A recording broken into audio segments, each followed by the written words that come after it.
Well, hey everybody, welcome back to the Bill and Rae Show. I'm out in the torch shop making another marble today. I'm going to use some Palladium and one of my little pokey tools.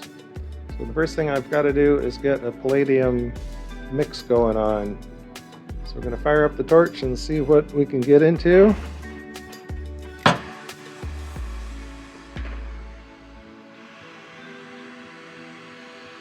messed around with this stuff a couple of times recently. I can control the airwaves in the shop. This is not quite a leaf material, but it's definitely a lightweight foil. I'm going to just try and build this up onto 8mm rod, I guess this is.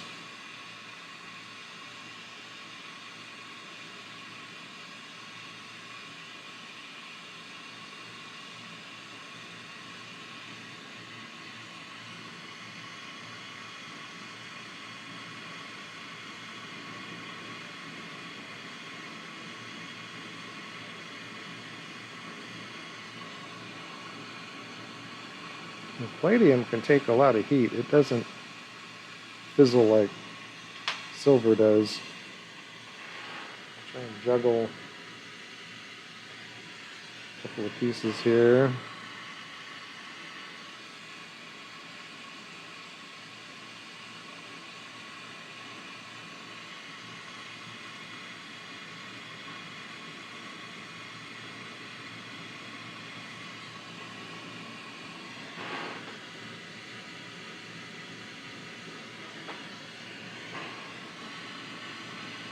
I've had this little package of Palladium for years and years and years, and originally it was supposed to produce all kinds of peacock colors, and I never have gotten it to do any kind of interesting color effects, but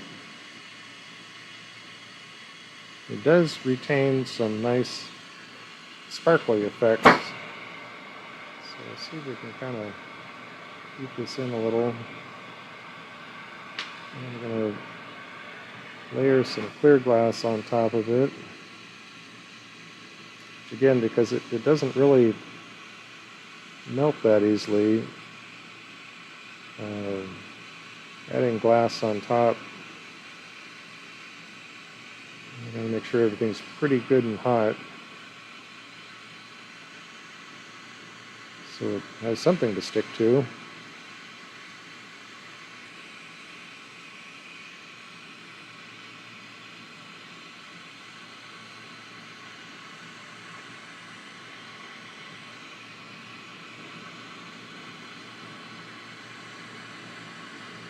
So the shop's a little chilly this morning. See if we can get warmed up here. This is mid-April in western Montana, and we suddenly got a little touch of snow last night. Had a couple of pretty cold days, and then we're going to jump back to warm weather. It's all over the place. So I kind of separated those lines out, melt this in a little bit.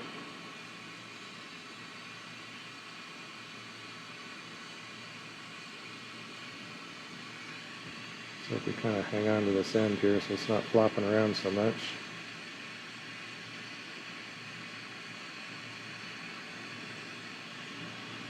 So I kind of want to just make a little mix here.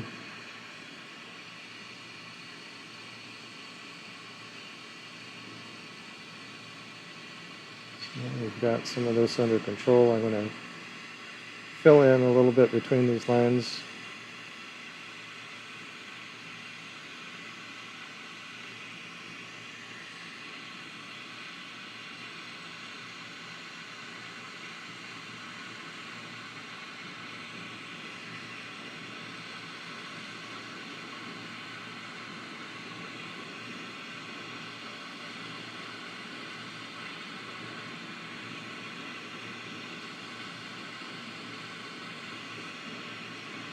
That's pretty much everybody.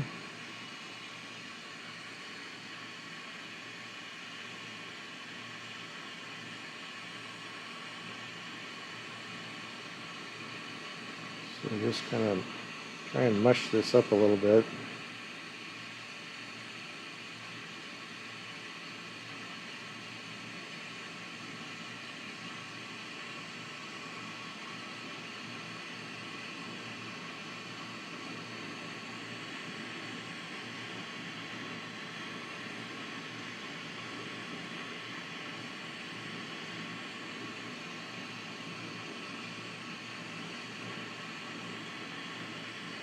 Kind of sort of mixing this in.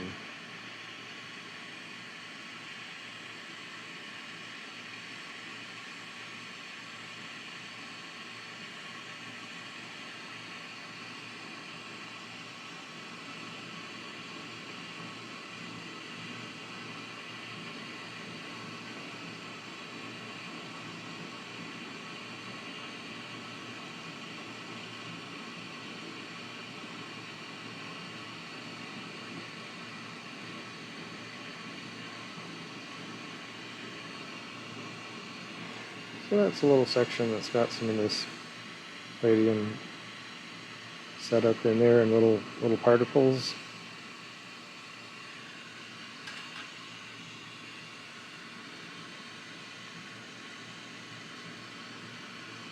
So as usual, I kind of came up with some ideas of the marble I'm going to do. I've got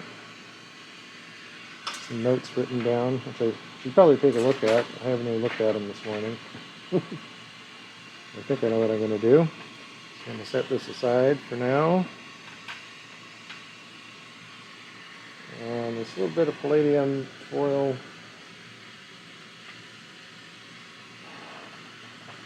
Set that over here where hopefully it doesn't get bothered. Alright, jump into our 19mm clear rod. We're going to clean up the end here. Yeah, this morning I was doing a little maintenance on my torch. The other day I had a port that was looking kind of funky, and I went around through it with a little micro drill bit. But then I had wound up with a different port that looked like it wasn't getting enough oxygen. So this morning I fiddled around again and found one of it's kind of a weird pattern of the round tubes are where the propane comes out, and then they're surrounded by kind of a matrix of open space. It effectively winds up being a bunch of little ports where the oxygen comes out. And I did find one of those. It's a little grumpy. So I think it looks like it's burning pretty clean today. So just kind of peel off some of the glass on the surface here.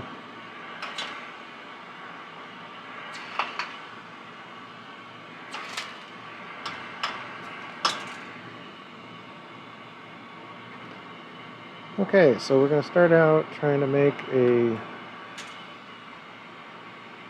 cone. I'm going to start off with just a cone foundation. Do some gold fume, do some spots, and we're going to do little tricks to it.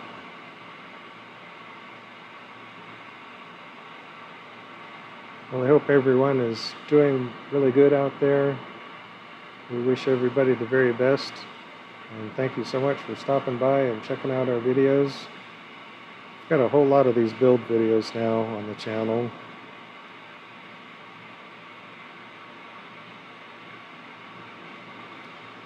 We really appreciate giving us a thumbs up and throwing down a comment if you'd like.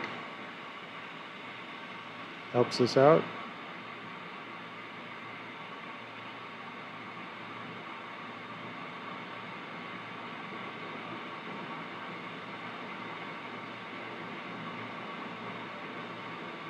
So I've just got a little bit of an angle. A lot of rotation. Doesn't look like much is going on here, but just enough rotation to keep it on task, on center.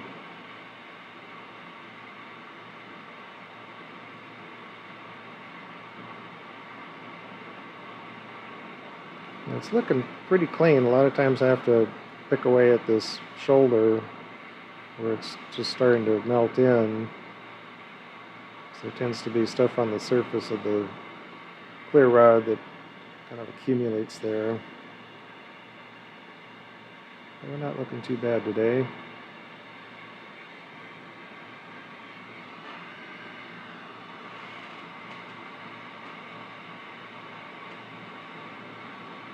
So I've used Palladium before in some of my builds, and I've used this other pokey technique in some of my builds, but let's see if we can do something a little different today.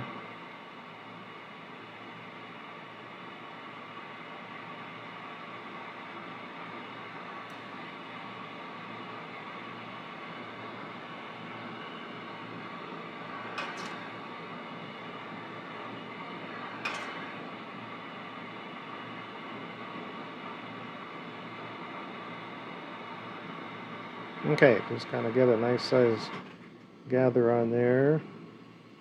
Let that settle down for a second.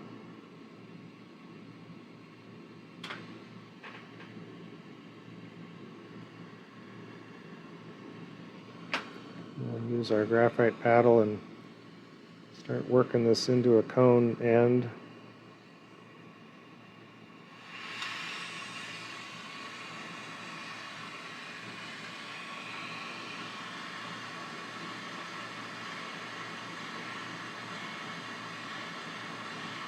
You can do this on a marver plate, whatever feels more comfortable.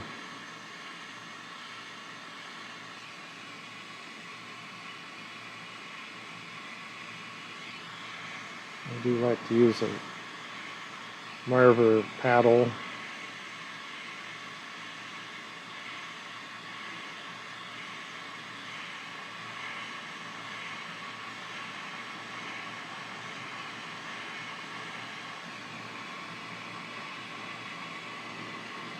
Going to change the shape little by little.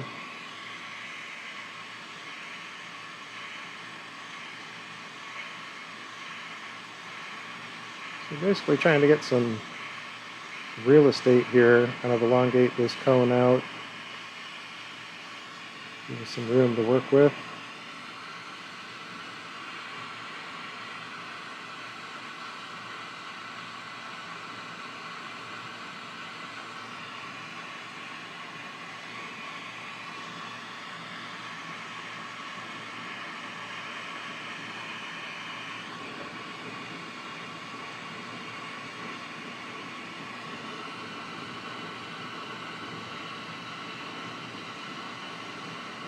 Alright, well, it doesn't have to be super pointed. Just get the general shape.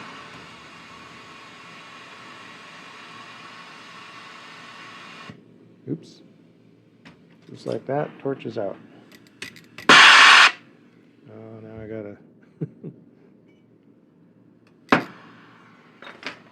Too much oxygen going out makes it hard to light.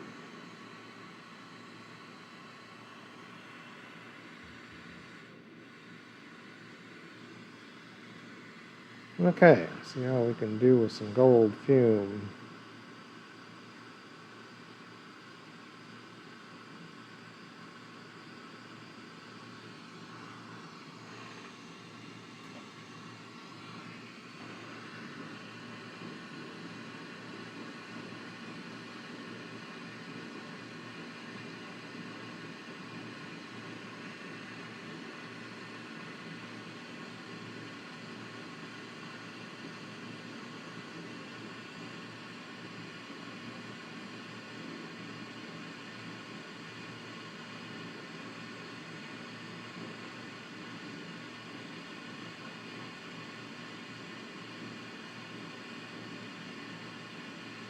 Try and build up quite a bit for this next step.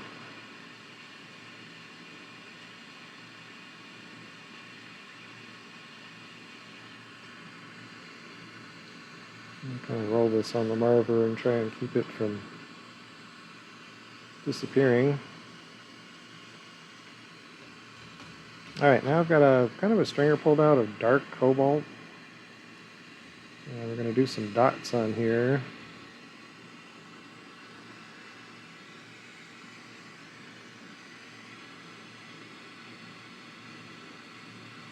And the stringer is a little bit thin, so I'm going to kind of build up a bit of a ball.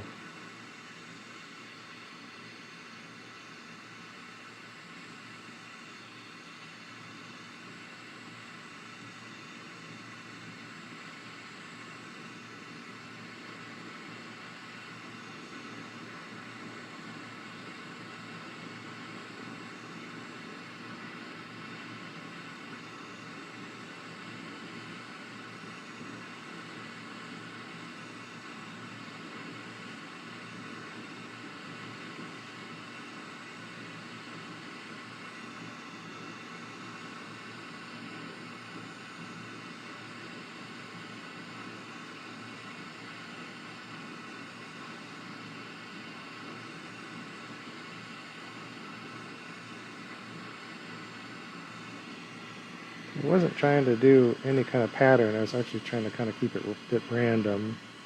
And we're going to do a bunch of clear dots as much as we can.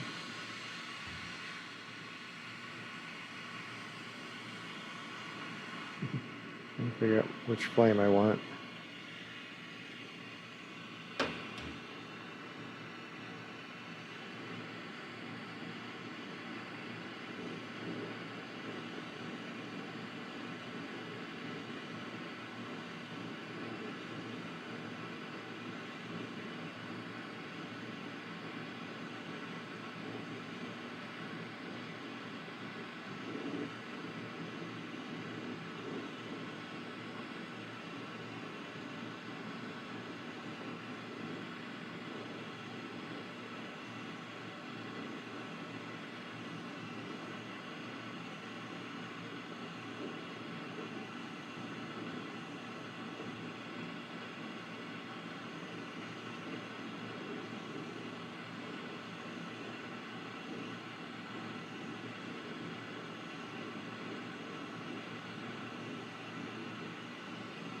And this clear, I could have pulled out a stringer of this clear to make it a little easier to do little dots right up close to the cobalt dots.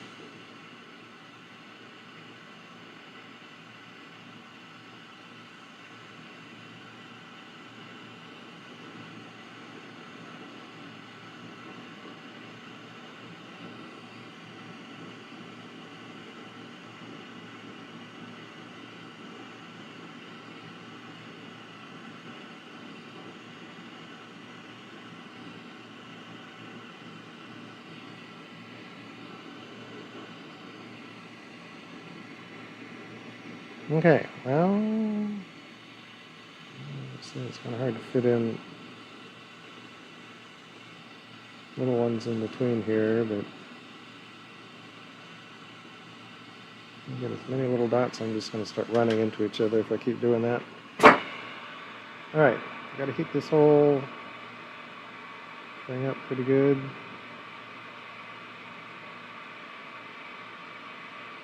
And as usual in these cycles, it's burning out the gold fume in between the dots.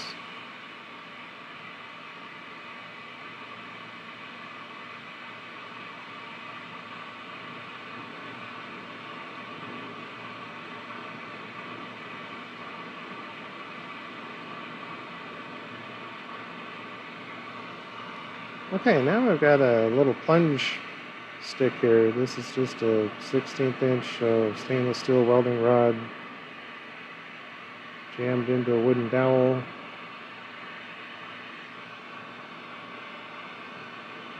And we're going to go in here and plunge these individual spots.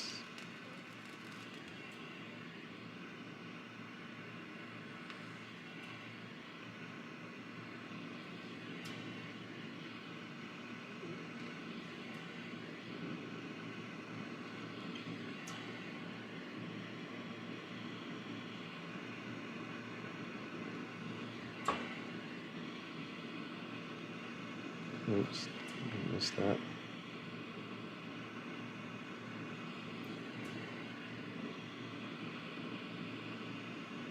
So I'm just plunging the cobalt spots.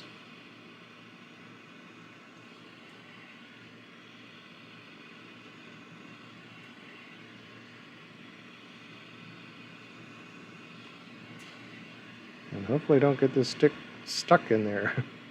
We don't want a stuck stick.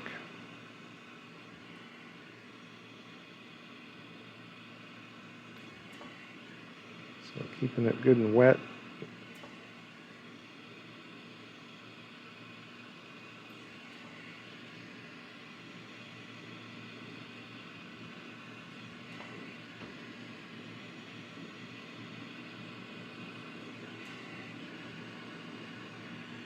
I think that's everybody.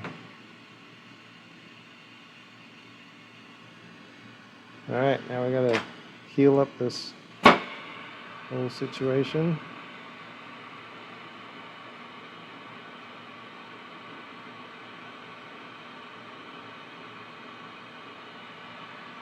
And I was trying to kind of plunge those going upwards a little bit into the marble, but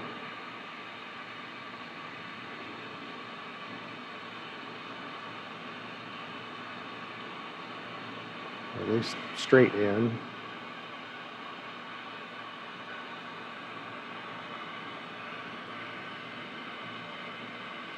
So doing those plunges, it's going to create most likely some air trap inside those points, which is kind of cool. Add some other optical properties and dimensional shape. So as this heats up, it gets to a point where it's pretty well sealed. And just very gently try and fix that shape back a bit. So we'll give this a second to settle down.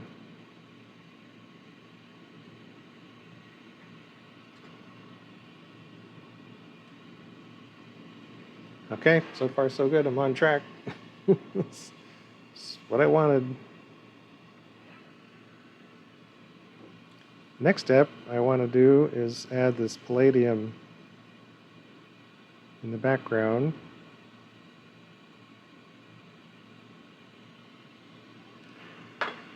And I also want to kind of orient the shaping a bit. So let's see.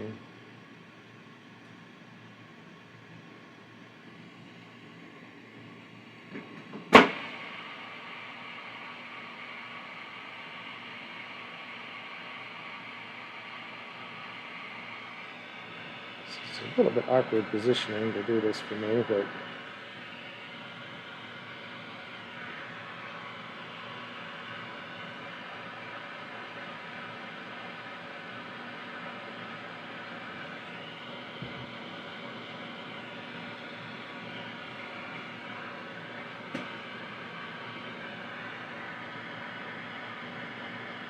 the connection point is a little bit soft here.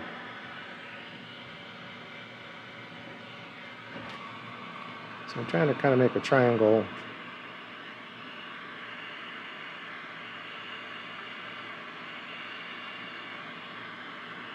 Which I don't know why. I kind of like doing this weird shaping sometimes.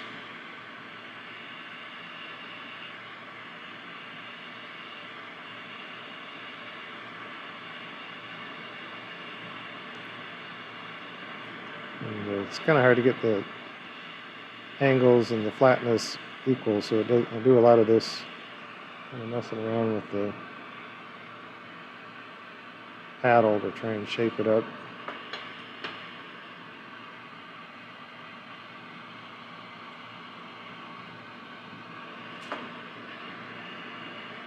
The last angle wasn't the best angle to see what's going on.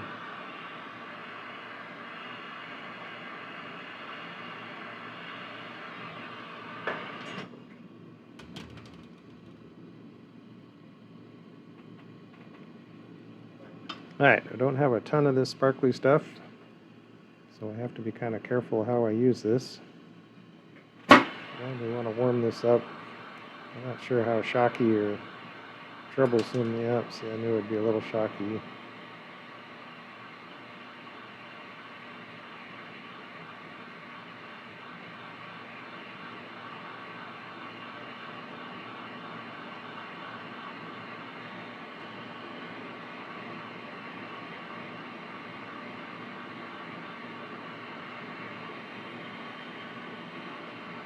Get this nice and glowing hot.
And use up all of this that I can.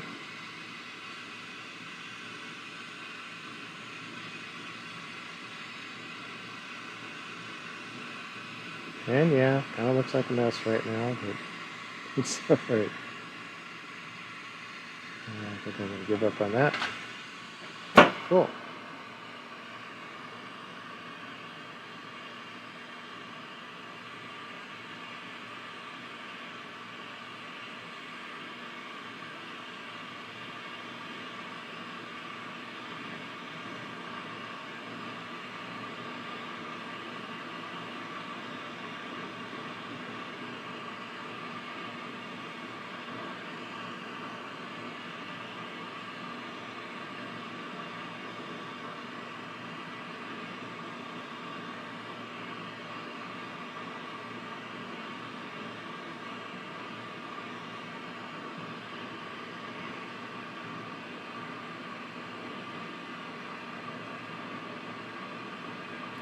Now, this is where it kind of gets like, okay, what do I do?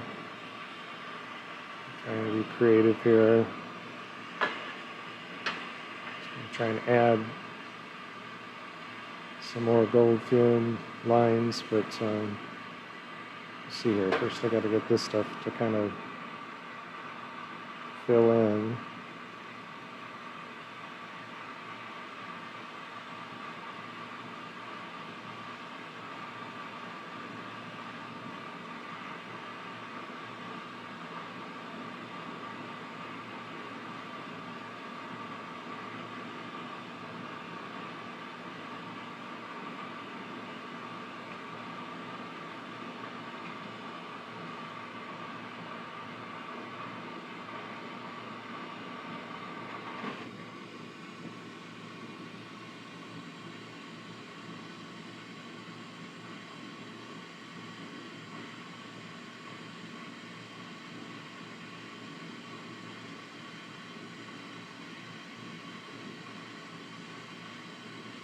This is kind of a little mesmerizing, trying to fill in and get those little creases, those valleys to smooth out.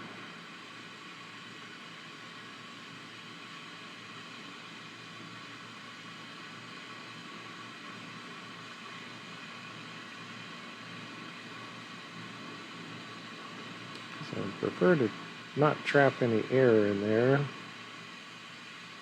These little corners. But now that we've got some of that kind of shaped up,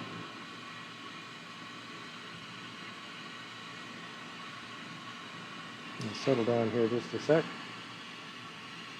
Grab a coffee cup. Got lots of marble ideas on my coffee cup. We got all these designs in the shop below the video here.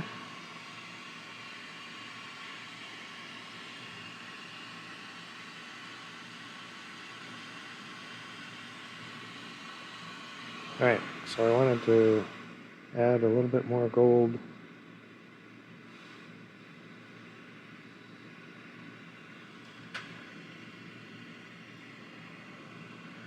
Let's see.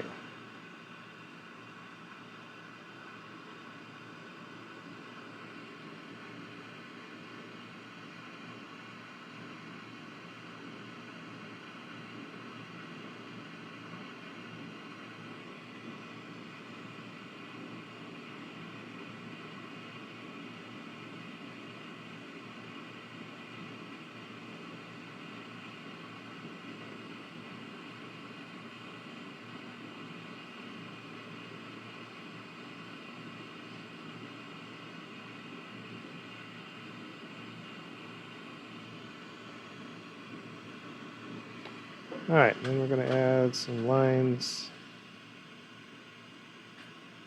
Let's see this work.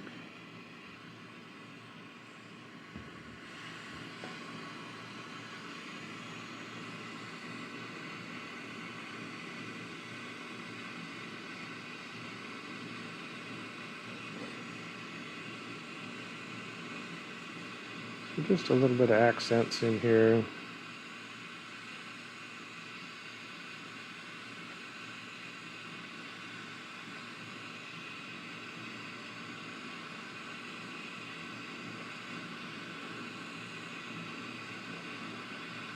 And all this is also changing the geometry.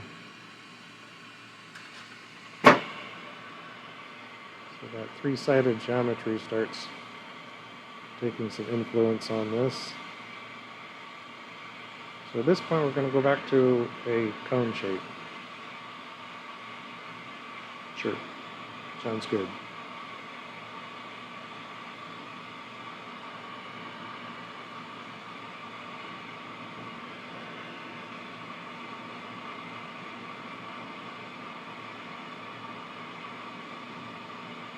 And in this process, we may give it a little bit of a twist as well.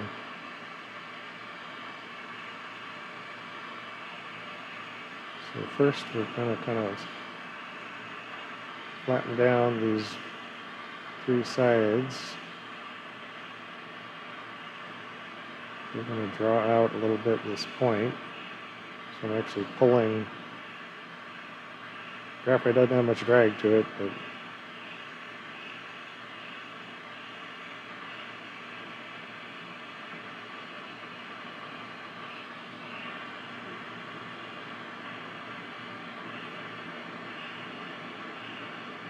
using a little bit more force.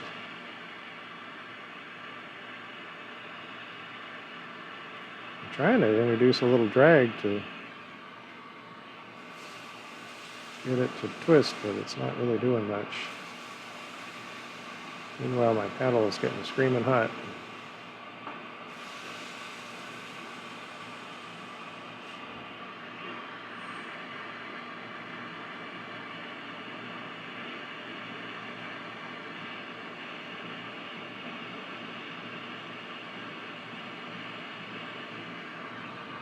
Okay, so I'm going to just get a little bit of a swirl going. And I'm going to pull this end out.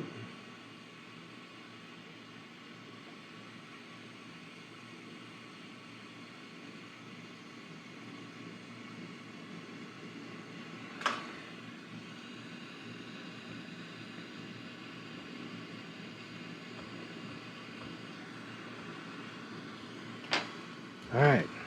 Now, I'm going to do some frit. Little blue-green frit.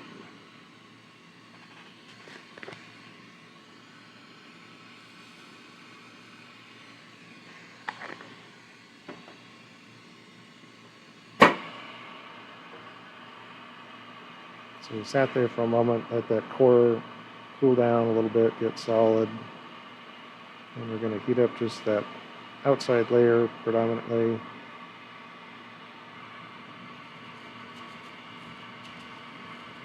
Hopefully pick up a nice bit of frit.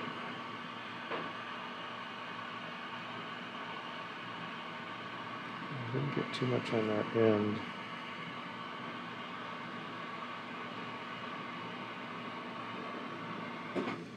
Okay. Get this out of the heat.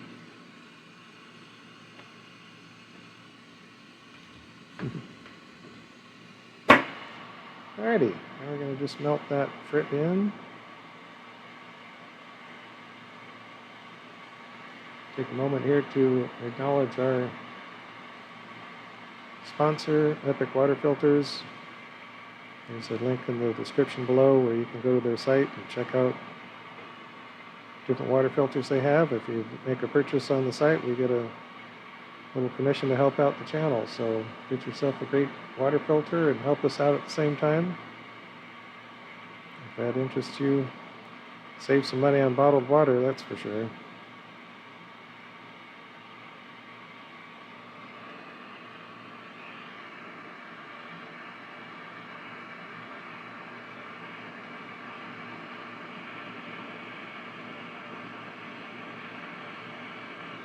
Alright, that is most all of the interior. Now we just need to make a base color, what I call the base color between the inside and the outside. And that's going to just be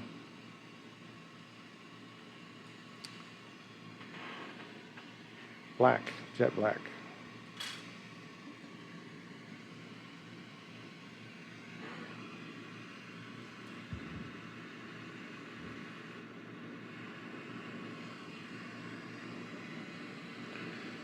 So we start just kind of pick a line across this edge. It's going to be our break line.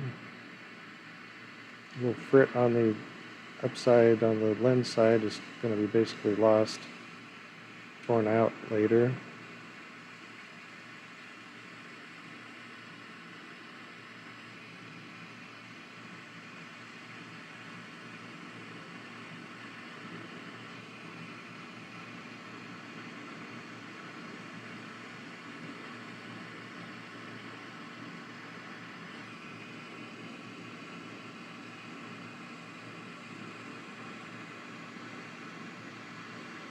Going around and around with just a stringer, kind of a fat stringer, hopefully. Just trying to build up an opaque layer without building up too much bulk, not using too much glass here.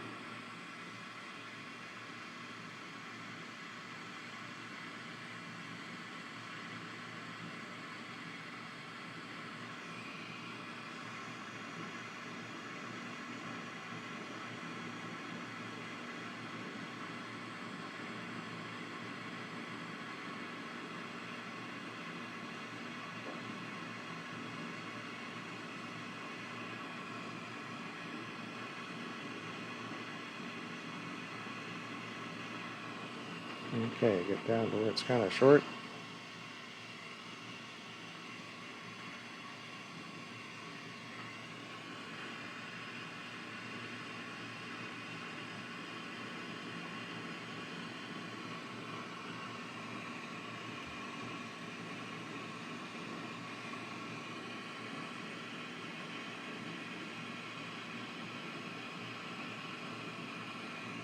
It's going to get a little tedious on the arm.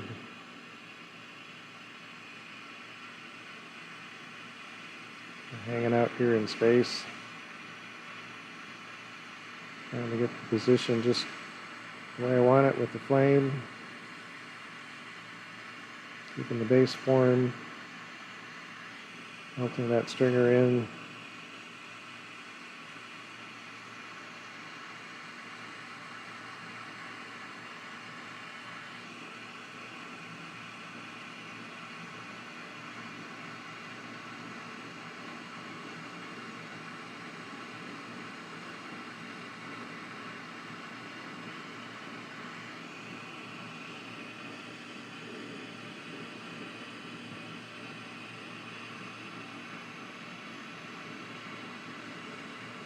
And towards the tip, I kind of break away and leave a gap.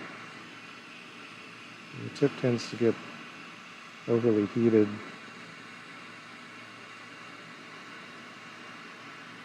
So kind of do this in stages.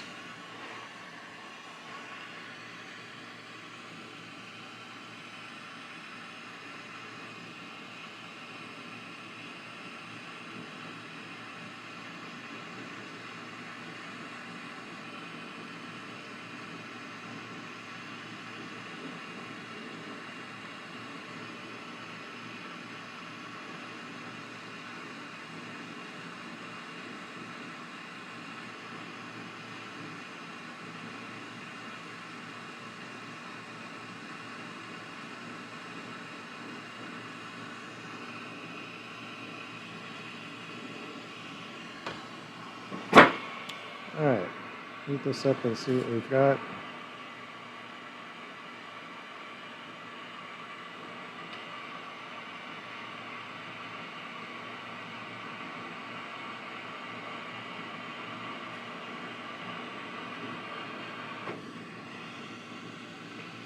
Come back and find some holes.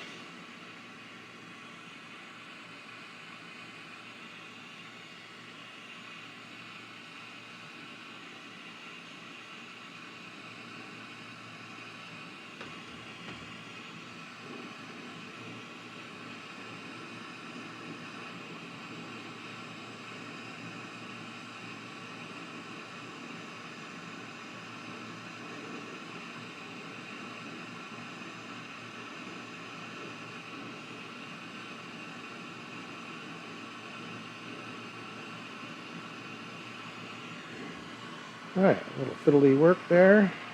I think we got it pretty well going.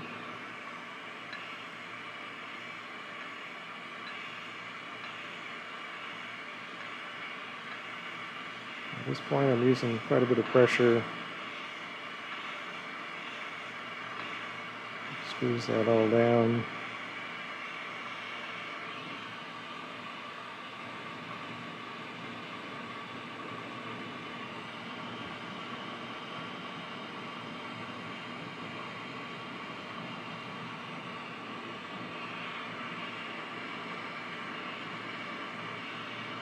Now sometimes when I've got the cone kind of pretty elongated, at this stage I'll kind of make another angle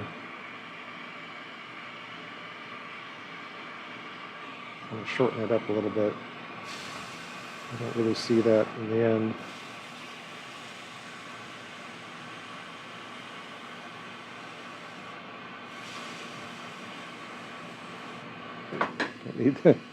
Don't need to just leave that big flame going. Just going through trying to figure out what I'm doing next here. Let's clean this off.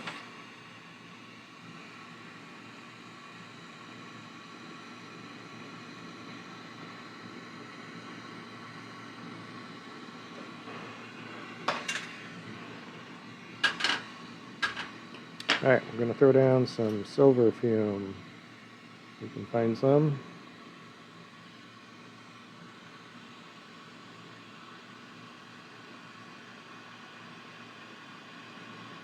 Oh yeah.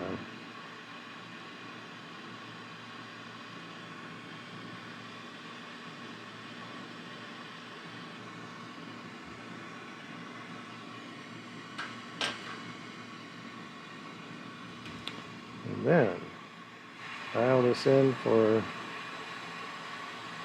clear glass fill-in.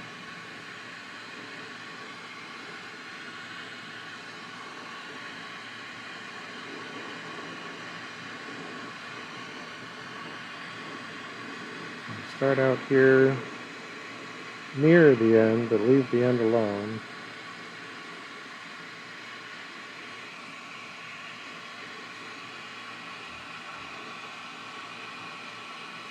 And I do kind of this little step process, wiggling the rod a little bit, get a little soft puddle going, and then push it in.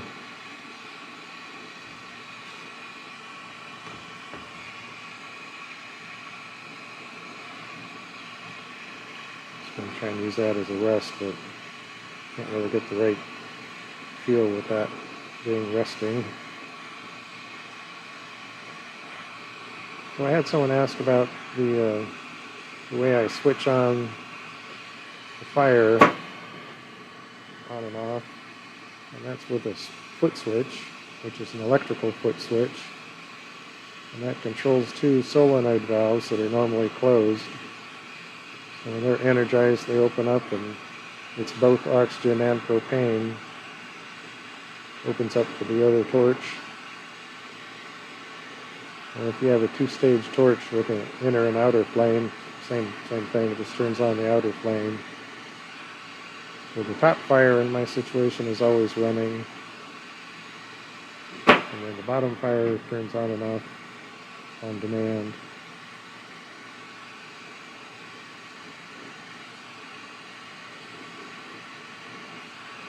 There's some old videos on YouTube that describe some of that. My background in aerospace, testing rocket engines, we were mechanical technicians. Were referred to ourselves as space plumbers, but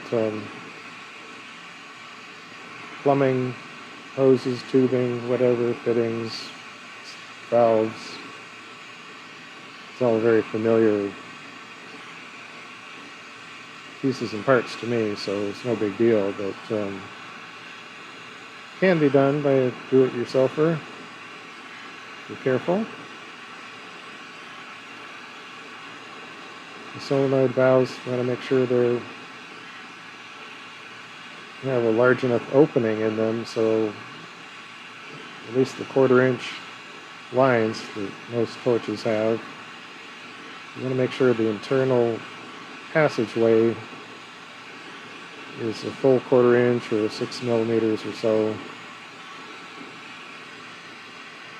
You get a lot of valves that have 1/4 inch pipe thread fittings on either end, but it's not a full 1/4 inch internal opening. It's quite restricted. So you don't want that. And then I recommend Viton seals. It's a commonly available, simplest seal type that works for oxygen and propane. I've heard people argue that there's better seal materials for propane, and that's just kind of silly. I mean, maybe there is, but Viton is fully compatible with fuel gases.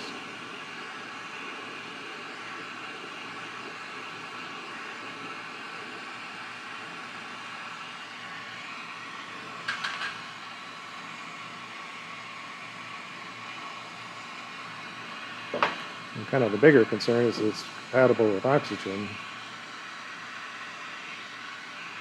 Because a lot of basic seals are really not very good. They won't last long with oxygen. May actually cause problems.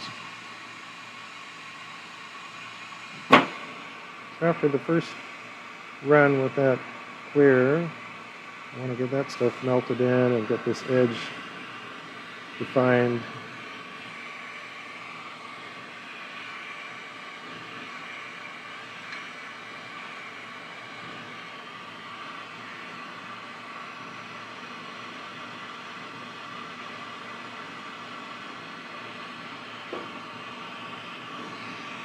And the foot switch that I use, the electrical foot switch, I may have sourced them. I've made a couple of these.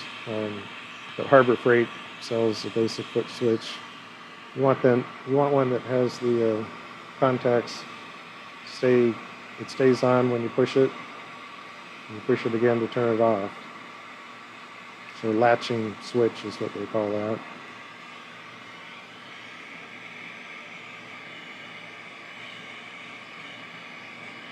Which is basically the same switch in a guitar effects pedal.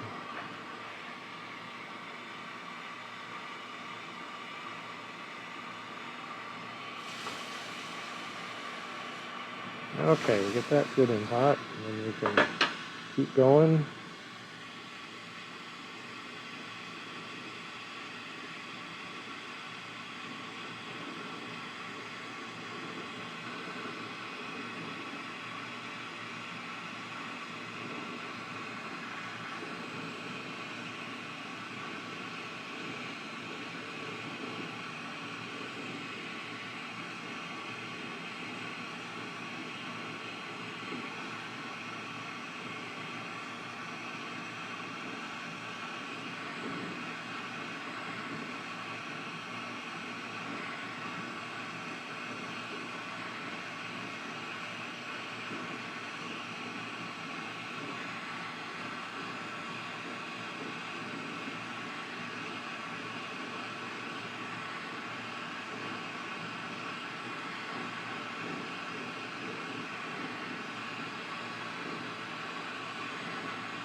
Yeah, it's kind of a comfortable temperature out here. The Air coming in the window is pretty chill, probably in 30s still, but kind of nice. Cozy up to the torch, listening to some chill music, hanging out with you guys. We appreciate you guys hanging around, watching these videos. Got some questions, comments. I'd really like to hear from you guys.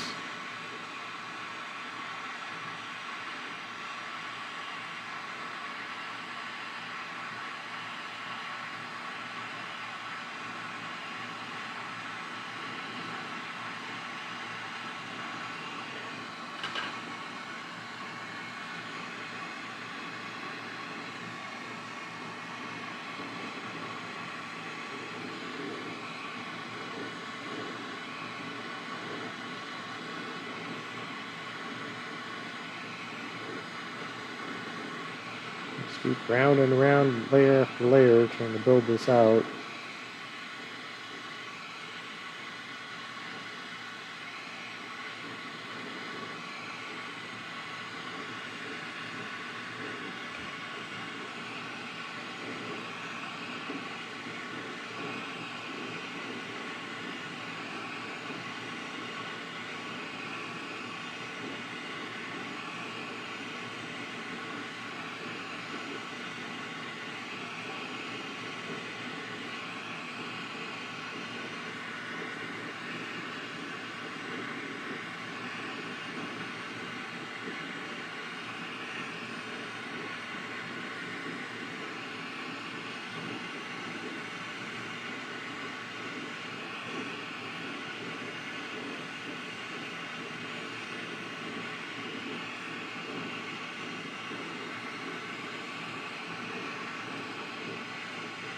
It's a little easier when it's just clear on top of clear.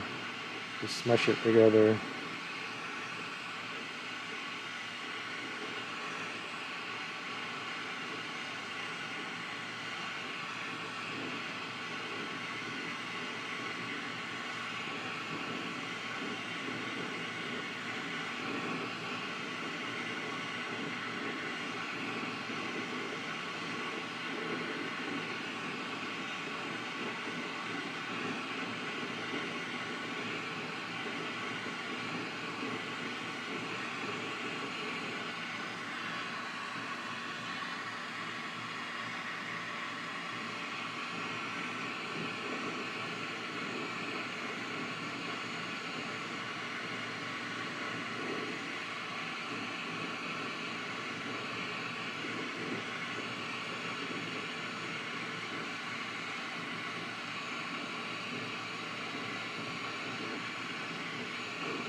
And again, this kind of stage, it can look pretty messy. It's alright. Not to worry.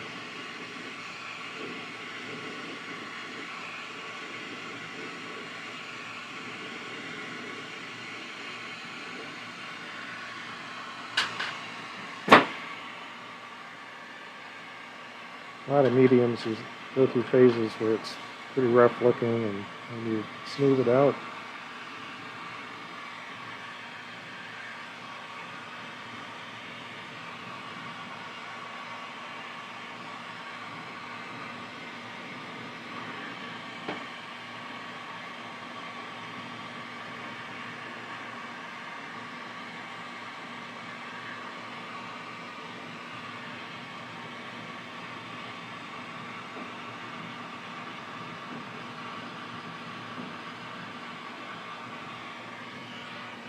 Alright, let's try switching hands. Arm's going to sleep.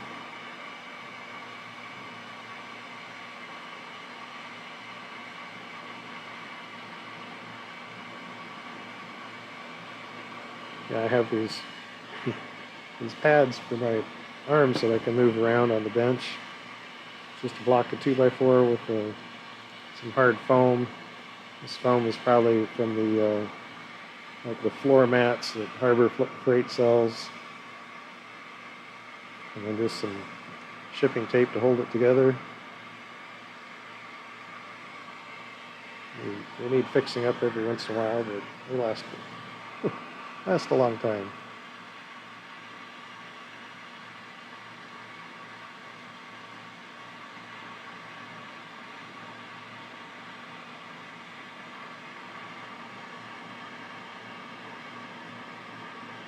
You see people set up a lot of different things as to where their torch is sitting, and I've got a bench that's got kind of a cutout where I sit, and so the elbow rests are kind of out here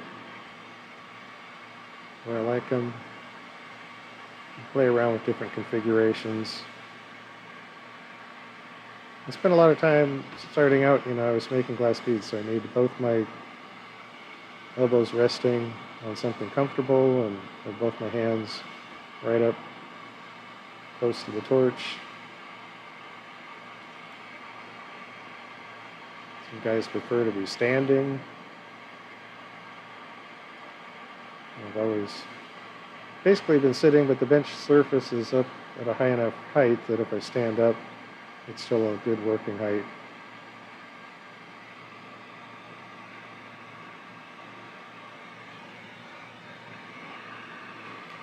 Alright, wow, this is taking a minute to get this to come together. And I kind of focus on that end.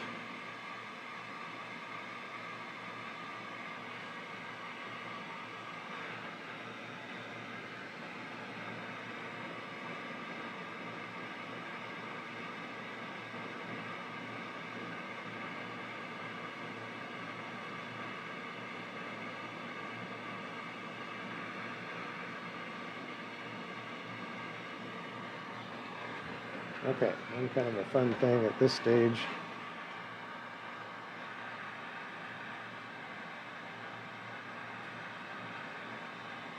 See that color on the very tip is still sticking out. And you give it a little bit of an angle. And that clear glass is kind of flowing, and it'll kind of pull that out. You can quite see what's going on there inside the clear.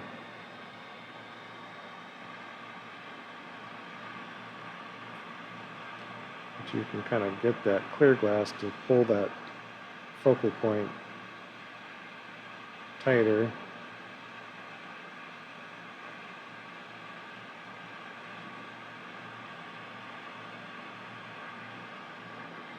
And then come back to more of a level position and kind of let things stabilize shape-wise.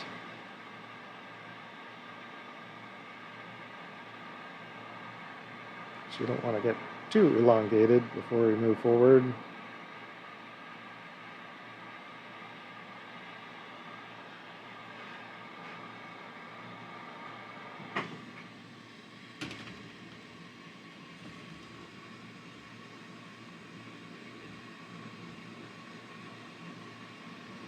Okay, we're about ready for our backside color. What do we got today? I like this Dark Amethyst last week, so I'm going to use Dark Amethyst again. And along with it, I'm going to use some double amber purple and some Unobtanium. So that's what's on the menu today.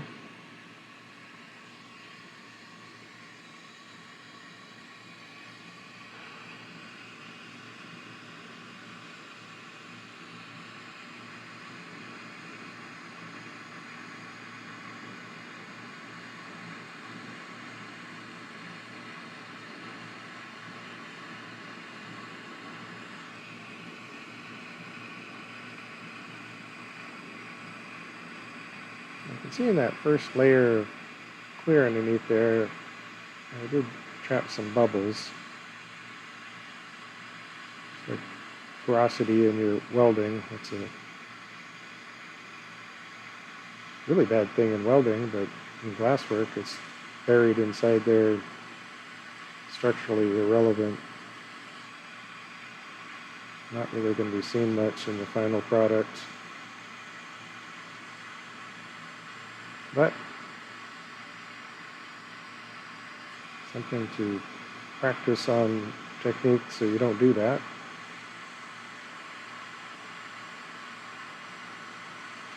I've been doing this a long time, so my concern factor is fairly low. It's going to come out to be a really cool marble. And if you care to nitpick on things like that, well, have at it. I can take it. I've heard it all before.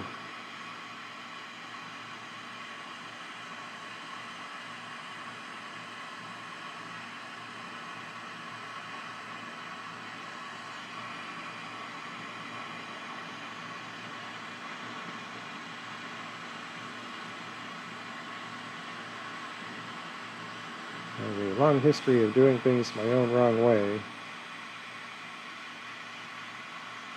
So I'm basically self-taught at all of this. I've never had an actual instruction from a human being.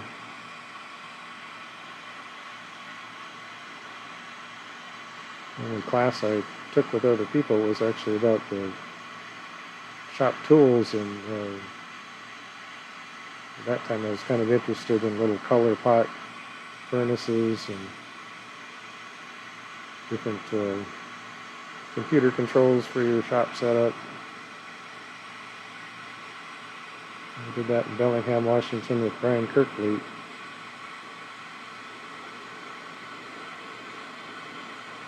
That goes back a few years.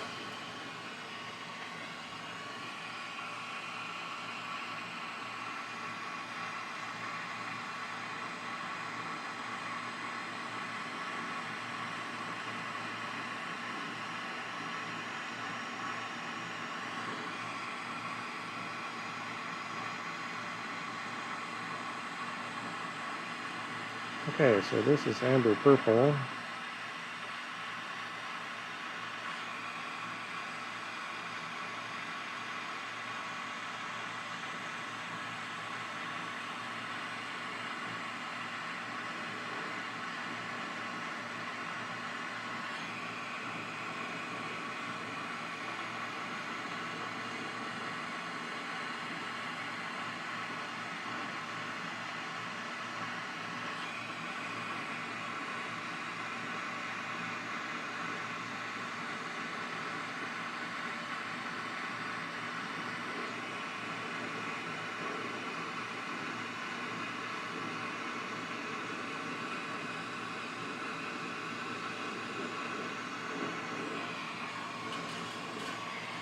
Alright,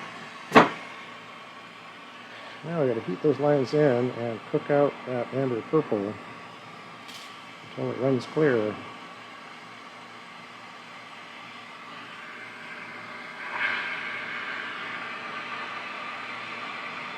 That will take a bit of intense heat.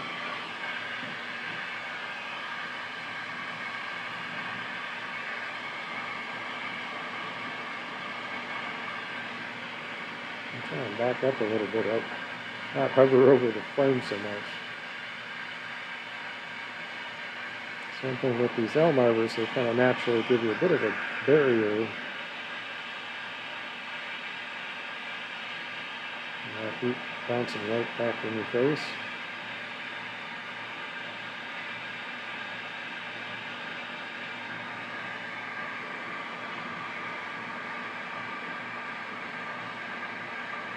Unfortunately, with that intense heat, it also gets to where the whole thing is wibbly wobbly. So we get out here to the end.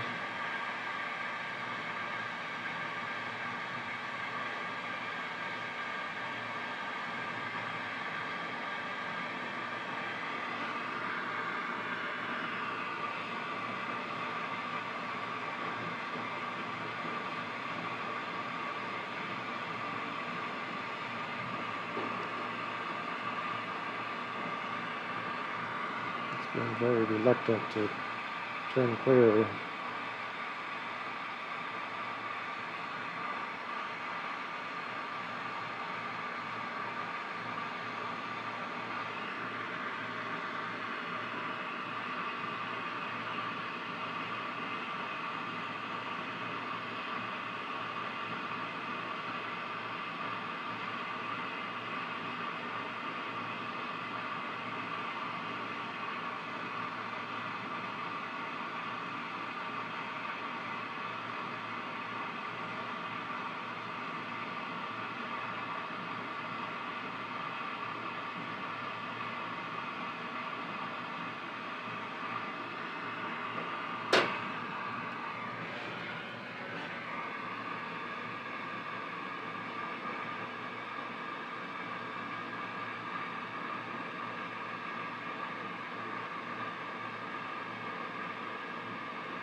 Okay, well, it's being pretty stubborn, so I'll switch down to the smaller flame and do this a little different way.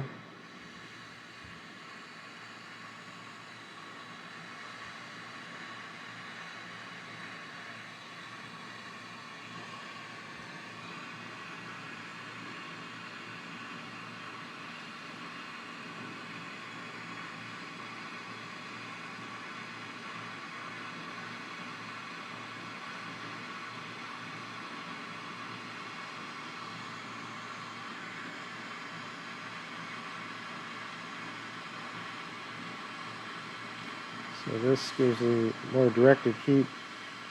Not such a problem with getting the base or the attachment wibbly wobbly.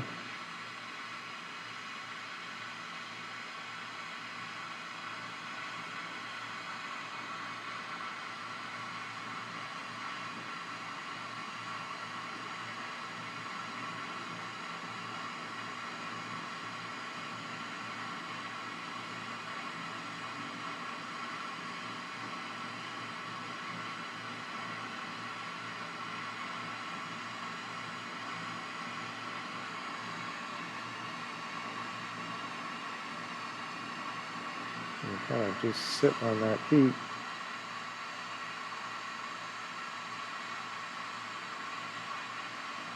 And hopefully the haze burns out before the glass starts boiling. As for some of the amber purple family, isn't as easy to do this in a solid. You have to remember there's a big difference between doing a solid piece of glass, like a 2-inch marble, versus a blown out piece. You can get up to a higher temperature quickly.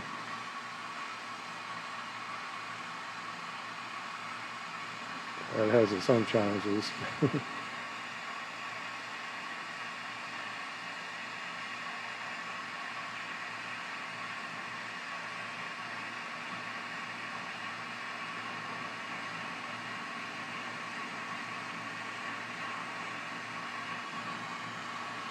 But you just won't get the nice colors if you don't do this.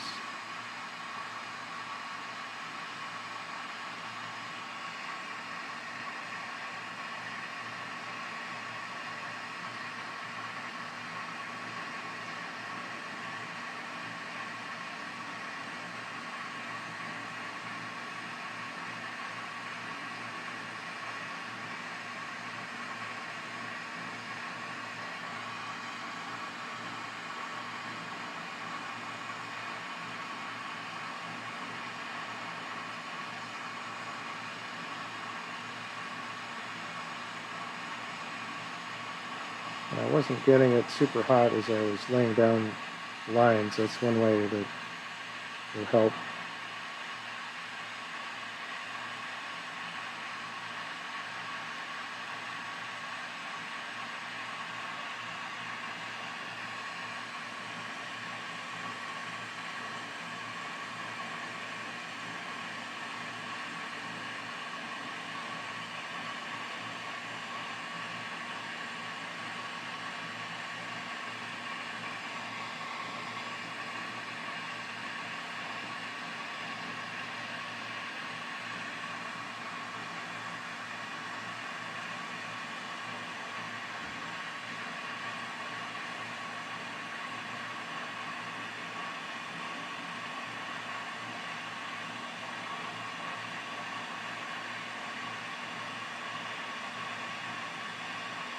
Okay, down at the end of that process, and we need to heat this whole thing up and get it centered again.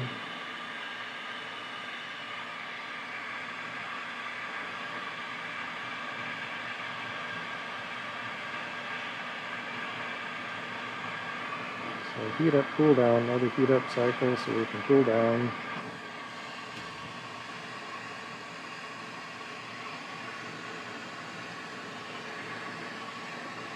So the next phase is going to be doing the raking.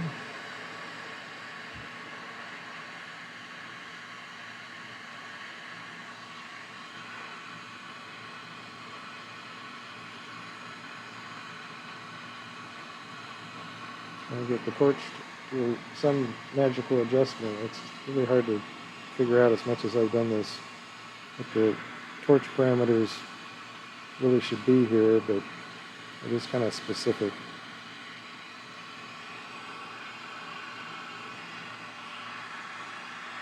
Okay, we got our tungsten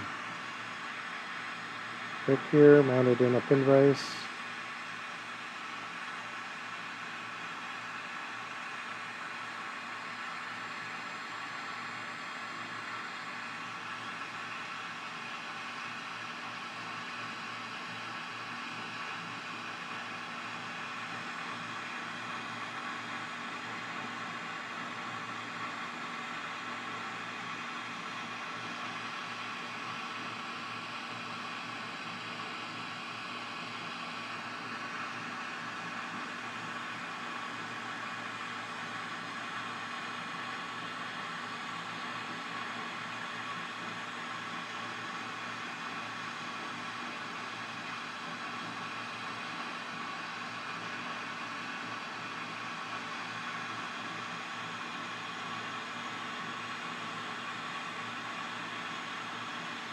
I'm kind of moving my piece around in the flame, trying to keep the orientation of the flame and the pick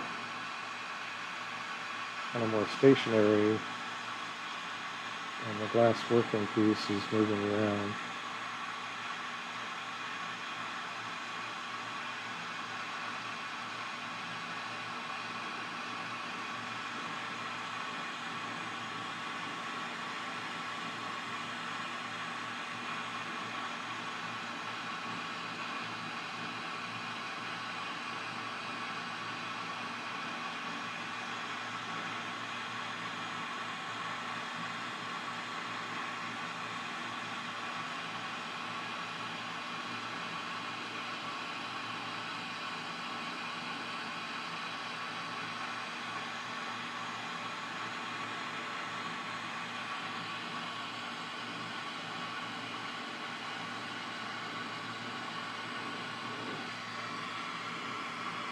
Okay, I'm going to travel out to the end.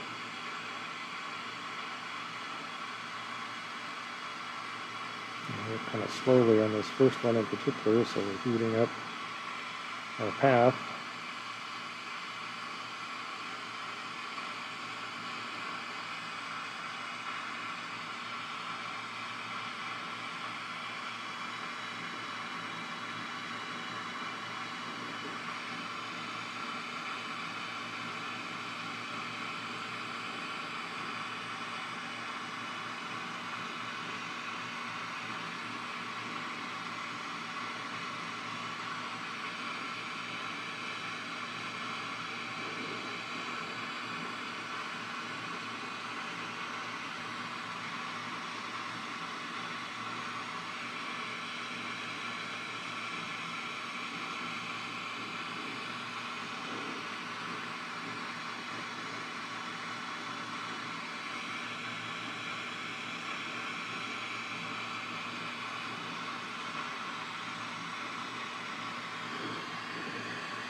Okay, kind of off center, but I think that's pretty much where the end is supposed to be.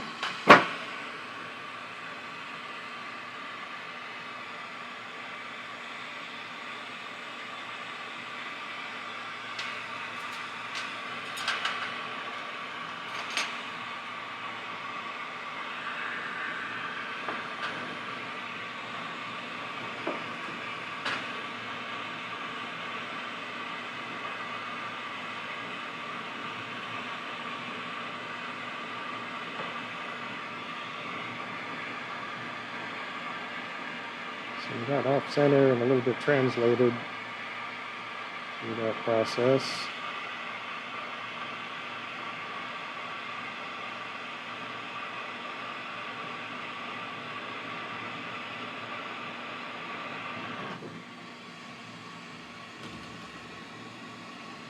So trying to get this back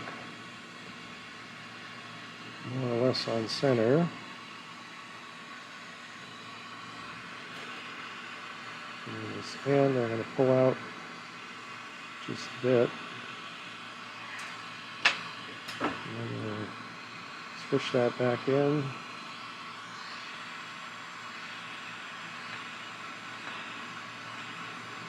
Kind of get a taper on that point. Now I've got a patch. A couple spots here in the beginning.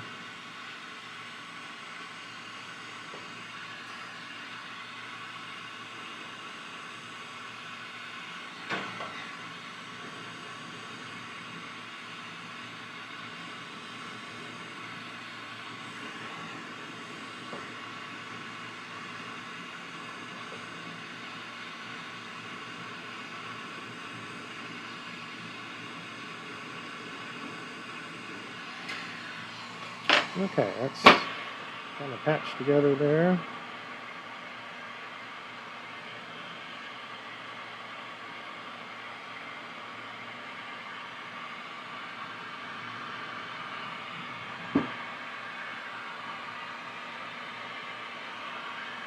So at this point, all the color has been applied, all the patterning is done. You just need to get from here to a finished marble. You need to build up the front lens and make it round.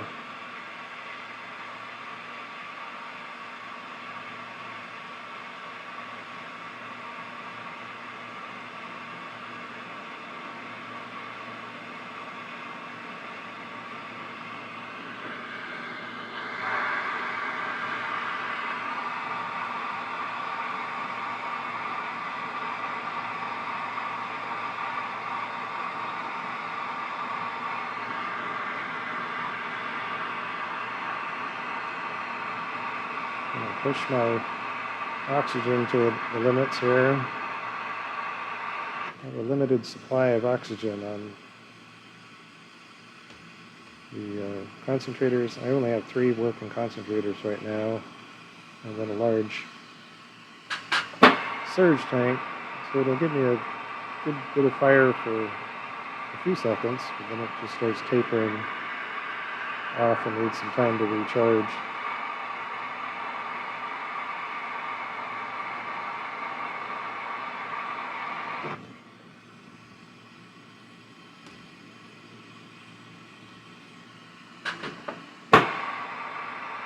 So get things started fairly round on the back side.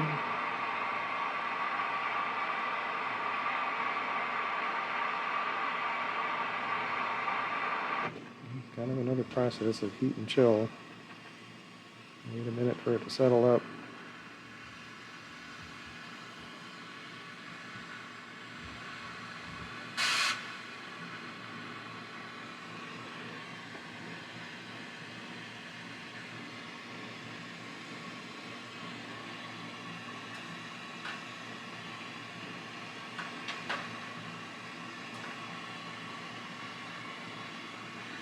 Okay, go for our first punty action.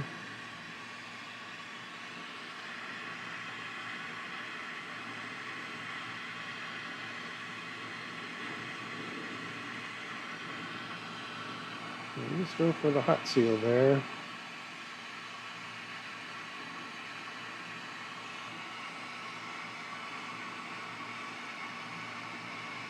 I'll be very gentle on any new punty attachment.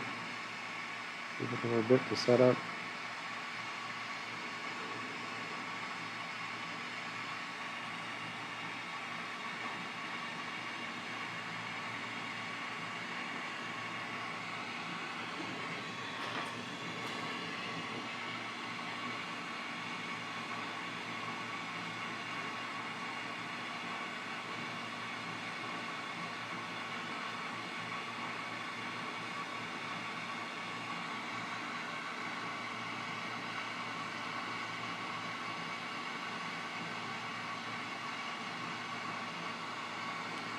So, one unfortunate factor of doing this marble design with this size marble, this size rod in my left hand, right now, I've got that kind of building out the glass, and that zone that I'm heating right now is the area that's been affected by fuming and by stressing. And you have things wobbling around. those wobbles are going to introduce some stress into the glass. So anyway, you wind up with some kind of funky glass. And the idea for me at this point is to get that glass to get up on the surface and move out to the edge where I can get rid of it. But some of it winds up being buried deeper inside than I'm going to be able to, tear out without just making a big mess.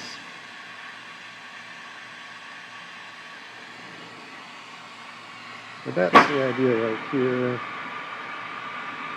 Kind of pushing that glass out.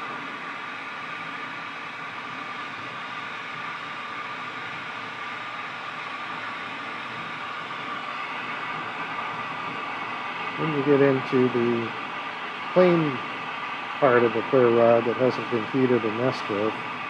So as it's feeding in lots of nice, clean, clear glass. Except on the surface, it may be building up a little bit of scum on the surface, so I'll tear that off as well.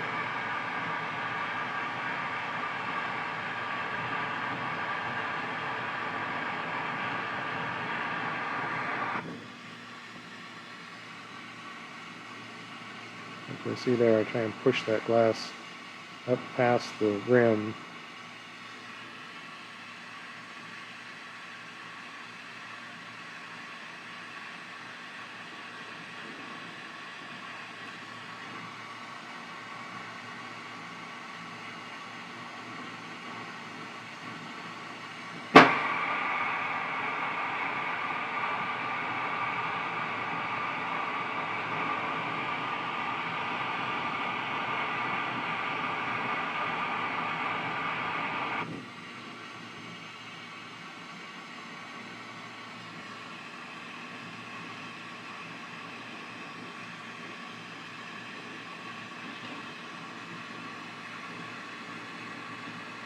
I've been doing a bunch of yard work, and I've got various little sores and complaints in my body. So this is a little challenging doing glass work. Trying to think about it, trying to keep in a chill space, listen to the tunes, think about you guys that are all watching and expecting me to do something amazing here. I'm just doing my thing, sharing what I'm working on.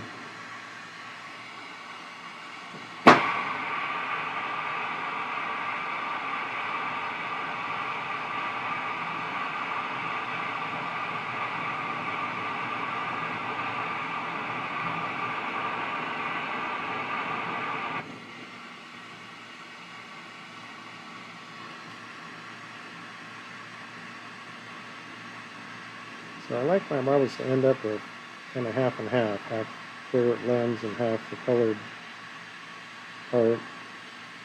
And I'm going to tear some off, so I need to build up more mass on the lens side than I have on the color side.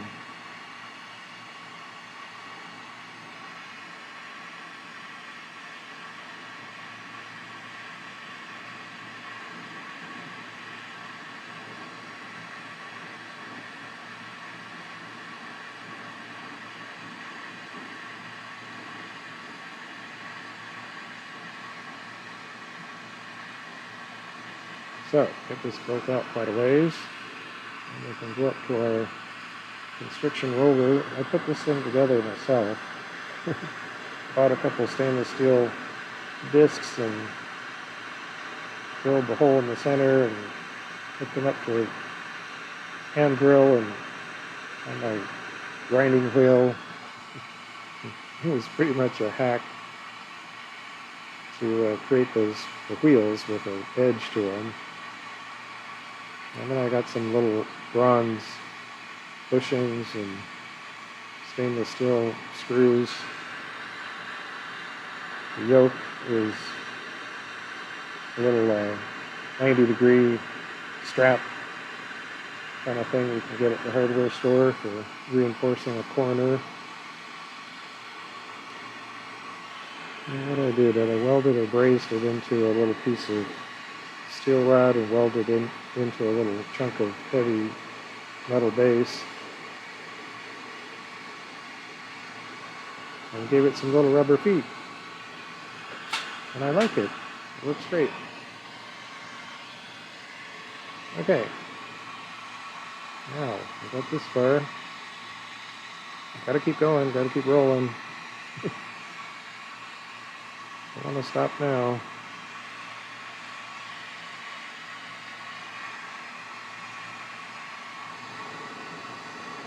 So little by little, get up a spot, rip it off.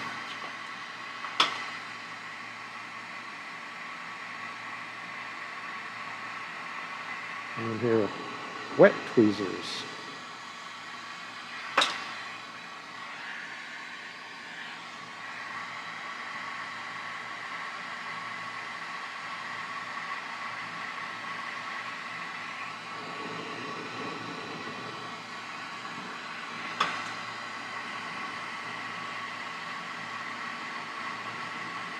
Each one of these steps I want it to get pretty hot so I can really kind of dig into it.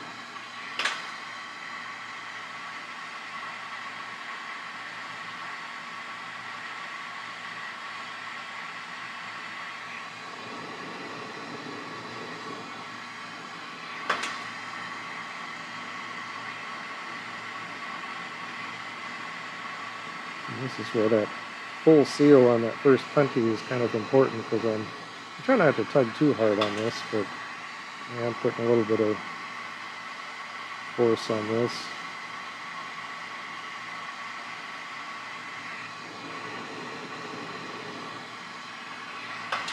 Most glass work, if you find yourself using force, the glass isn't hot enough.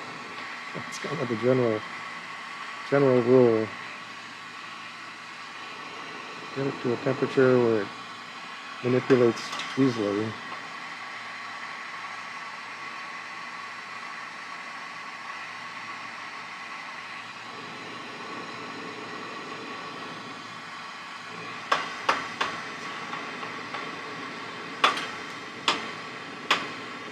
And sometimes it's stuck on the tweezers. Sorry about that.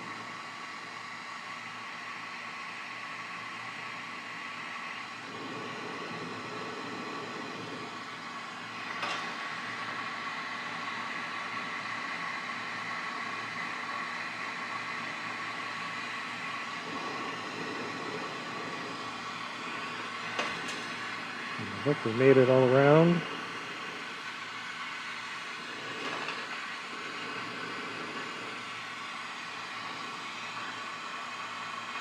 Okay, the rest of this is just skimming off indiscriminately, just getting a little bit of the surface removed.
Okay, once around and then come up to the next level.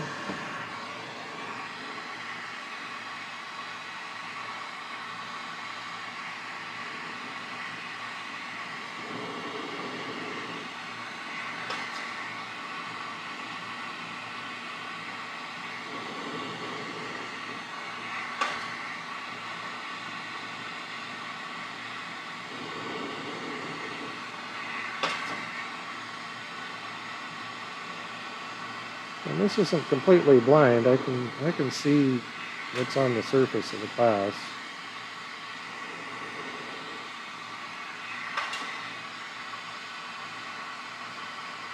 you look close, you can, well, not on the video necessarily, but you can see a little different glow for the glass, to be a little bit different color, where it's literally a little bit different chemistry.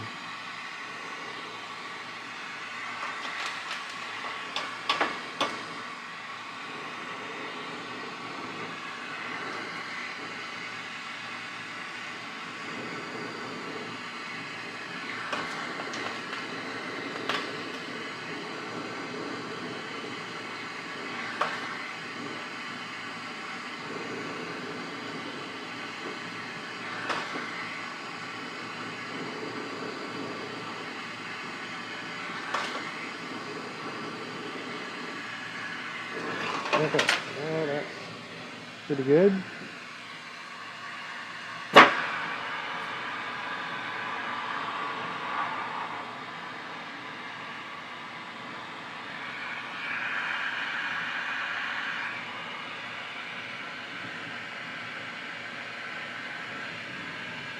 And any of these little, see any bright stars on the surface, you need to get rid of those.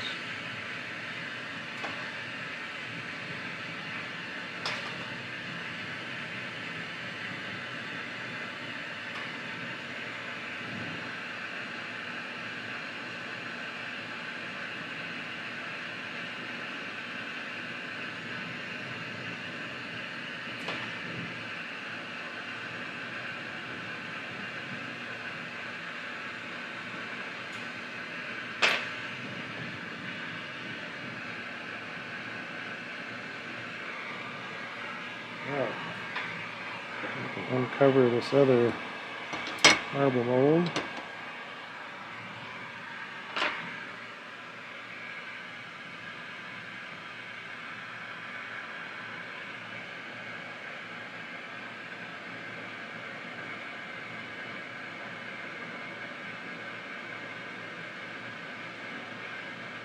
Gives a little bit of quick spinning to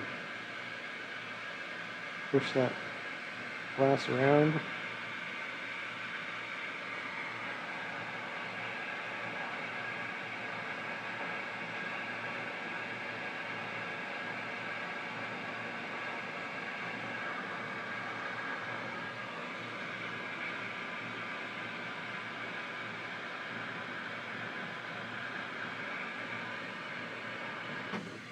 Use the elm arbor to kind of barrel this up. It helps shape things along the way if you start with certain symmetrical shaping.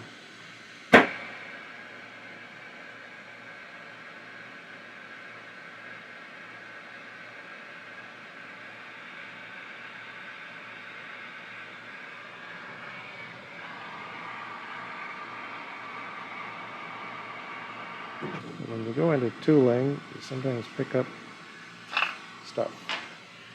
Try and get rid of stuff when you can.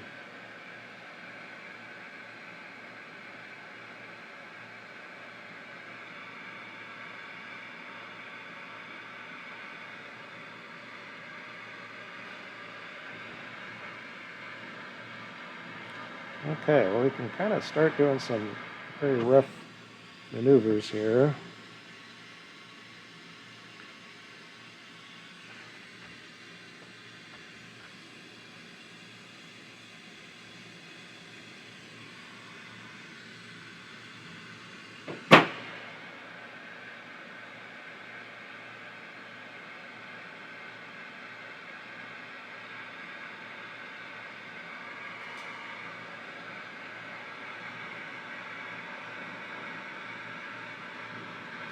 It's a little hot around this thing.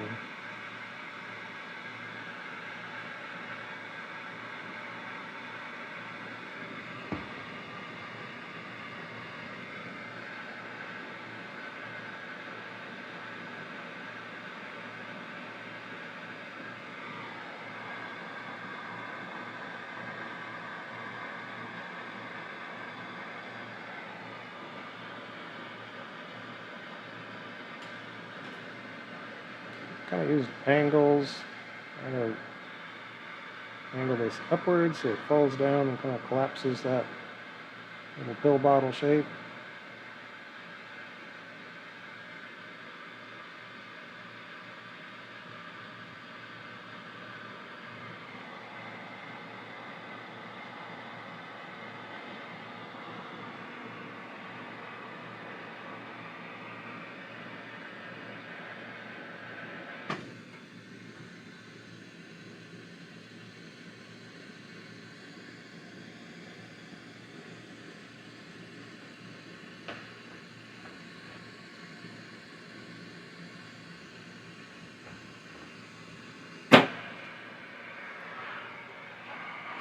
And perhaps at this phase, you say, well, maybe we have too much clear on here. And you start seeing the proportions.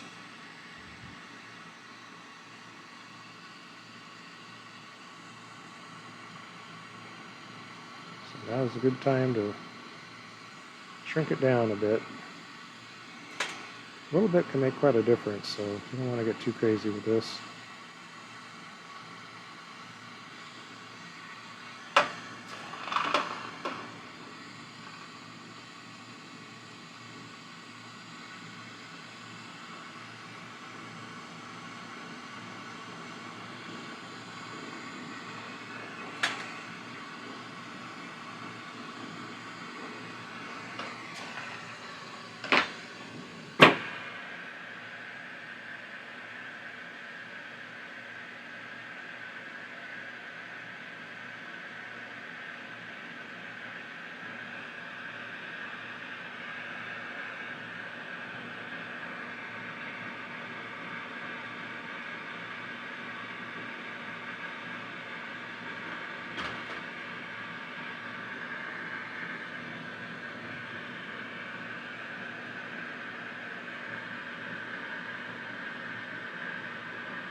Yeah, this whole process, it takes a bit, especially because I'm kind of pushing torch, or at least the oxygen supply that I have.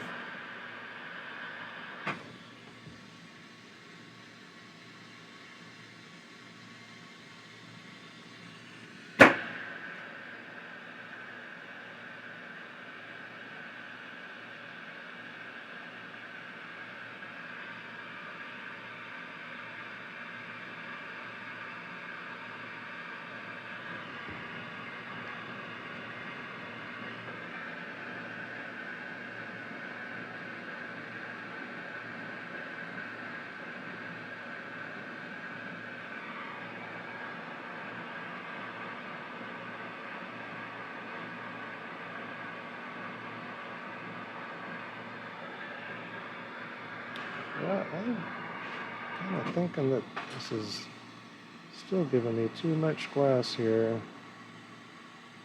making this overly difficult.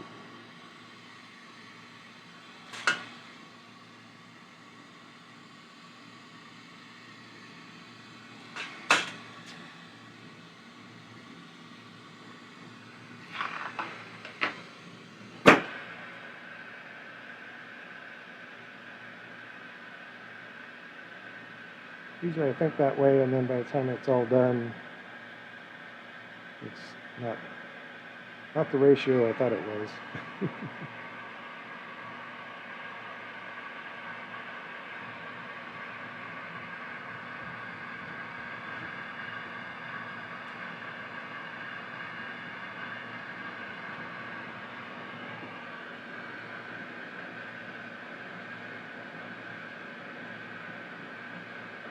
See, some of that rough shaping causes all kinds of wrinkles in the surface.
Okay, once we get the lens side looking kind of like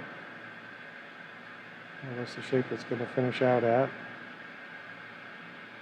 Then we're going to do a punty switch.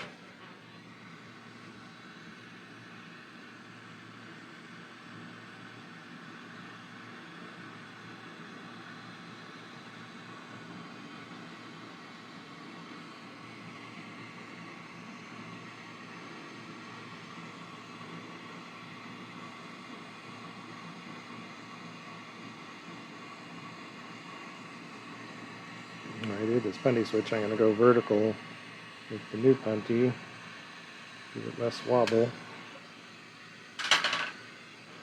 Keep spinning all the way through that transition,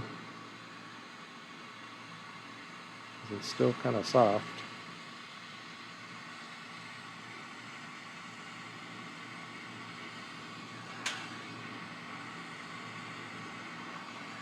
Pull out a little tail, tuck that in. Okay, now we can start working on the colored backside, which is always a little more challenging.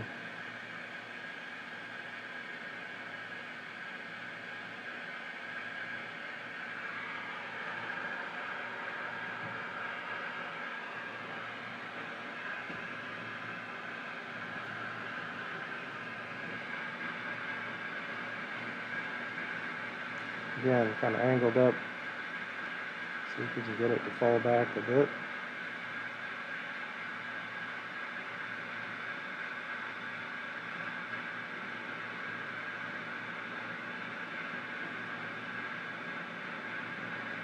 Another chance to kind of superheat that amber purple.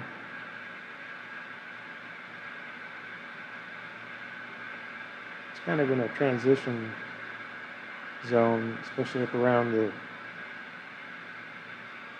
line between the clear and the color. It'll stay more brown at that point, because it's really difficult to get that area superheated.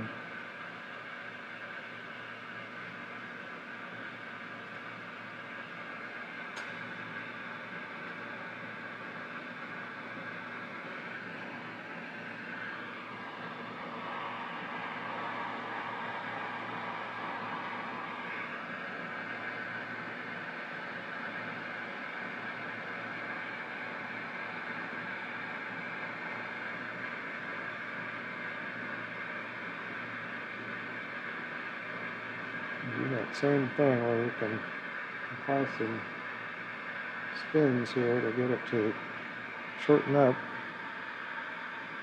And we'll go into the marble mold kind of flat.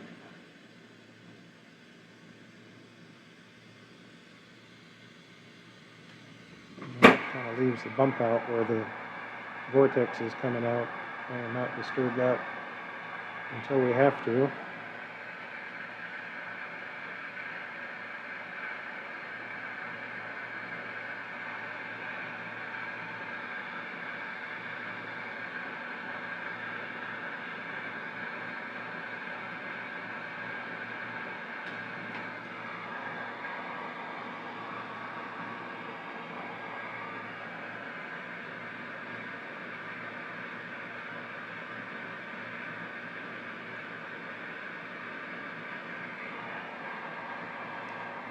Okay, then we'll just kind of smooth it out in the oversized mold. You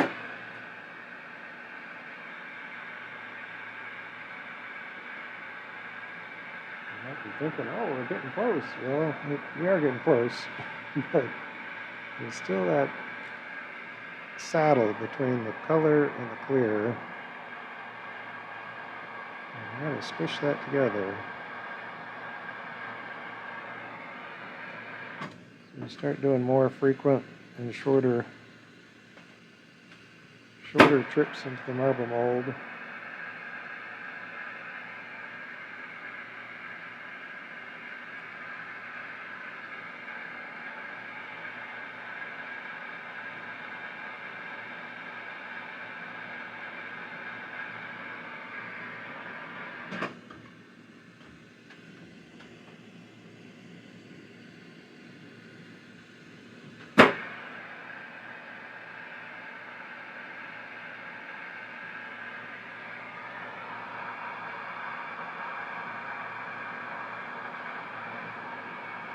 Now by pushing a lot with the punty into the marble mold, that lens side is getting kind of flattened out. So we actually kind of want to hang upside down here a bit, draw things out.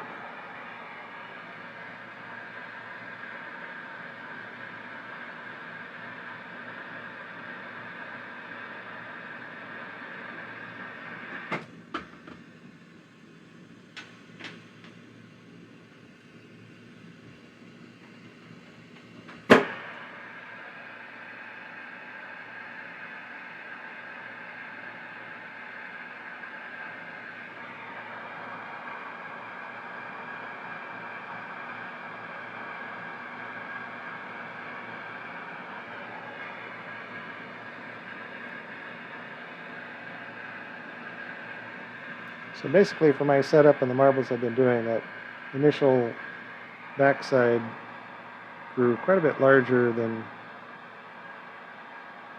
I would like. So it makes this step a lot harder. That's why I kept sort of shaving off the clear glass, even though the proportion is a little bit more dominant on the color side, which is fine. It's getting a little bit large.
Getting the whole thing flopping around. It should be hot enough to be moving together here.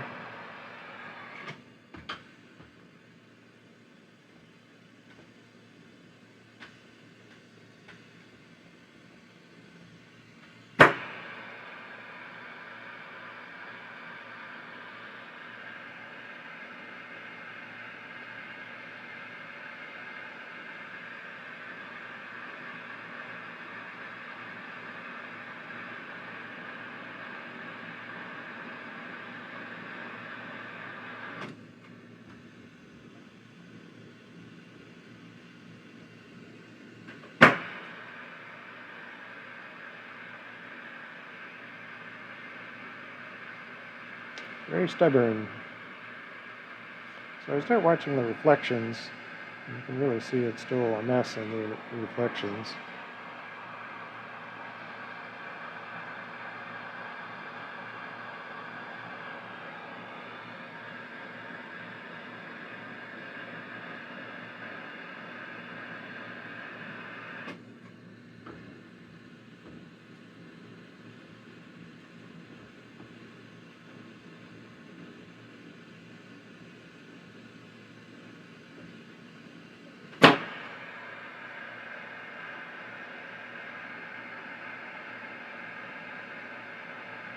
Getting closer.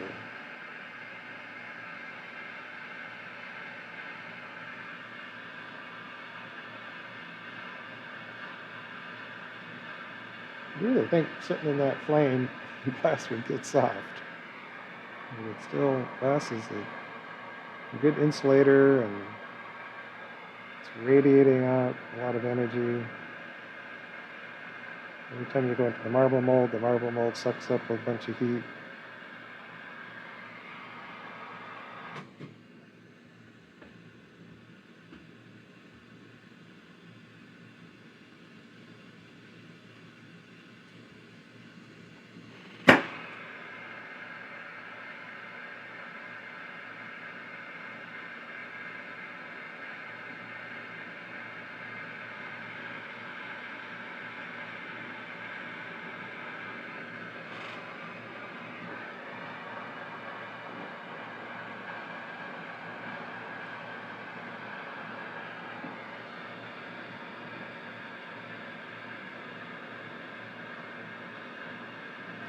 So it's pretty darn close, pretty good. You can go into the marble mold and do some fast rotations. It'll take a little bit of time.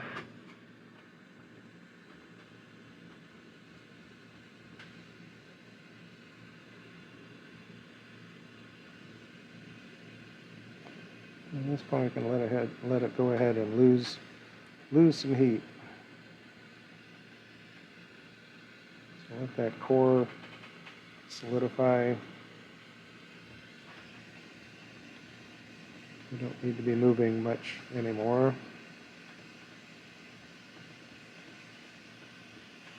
And now, next back into the heat, we're just doing a flame polish. So we're just kind of throwing some intense heat slowly.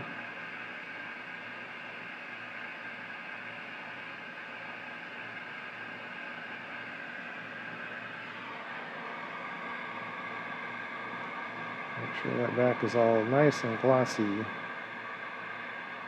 Glassy, glossy.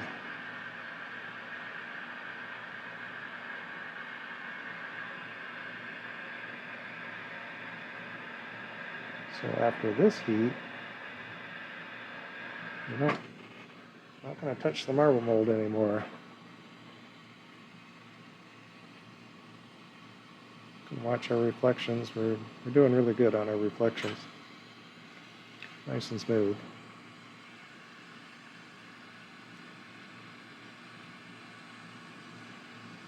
So this will be our last punty switch. Kind of prep this punty to be a little bullet end.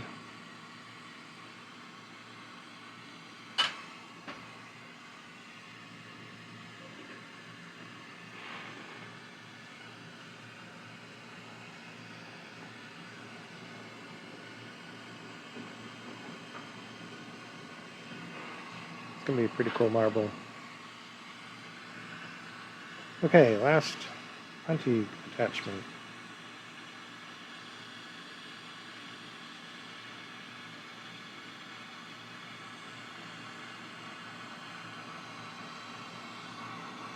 That's kind of a worm seal.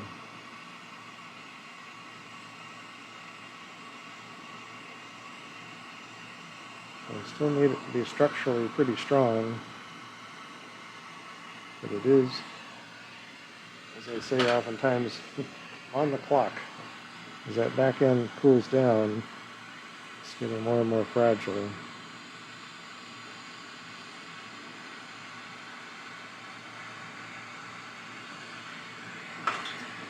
So we need to tear loose the remnants of this punty on the clear lens, so we don't want to see any artifacts up here on the front face.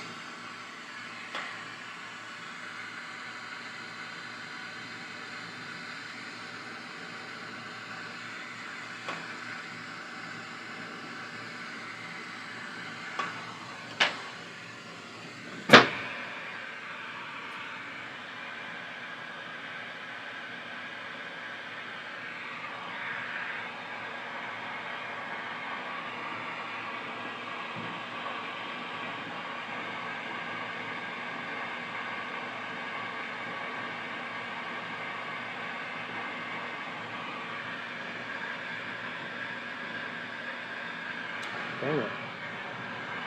Sometimes torch takes a very inopportune time to throw out some sparkles.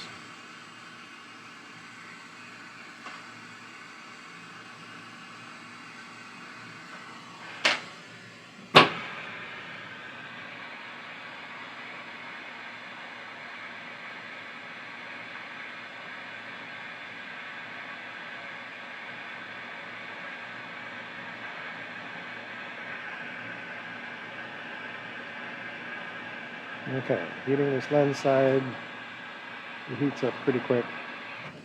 And drop it in the mold starting on the back side. So settling it in there and rotating it up so it completes the full contact.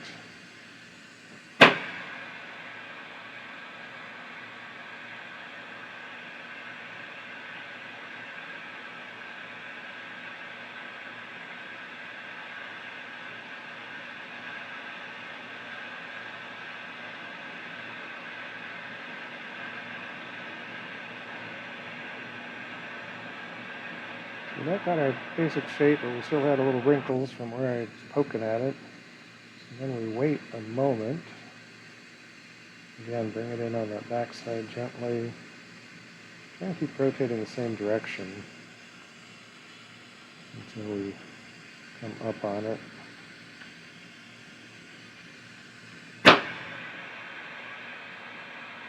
And once again, we're watching our light, our reflections.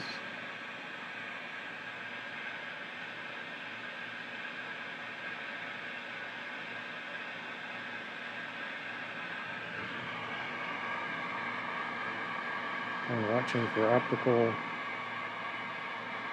wobbles, creases. And at this point, it's not much use to go back into the marble mold. So what we do is just pull it out of the heat, let it cool down.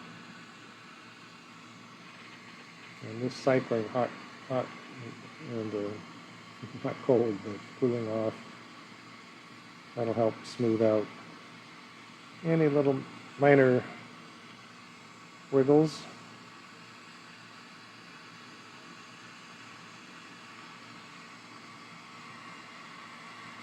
So I can hold it up to the light now and see the reflection.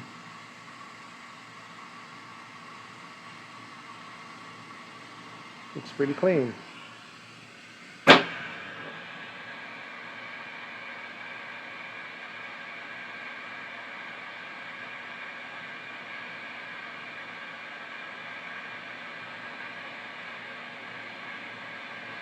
So when you do these flame polish heats, you do want to get it hot. But you're really trying to get the surface hot. You're not trying to wait until it soaks in much. And we are good. We've got some sparkles, and some interesting plunges, got some nice depth. That's a pretty successful marble if you ask me.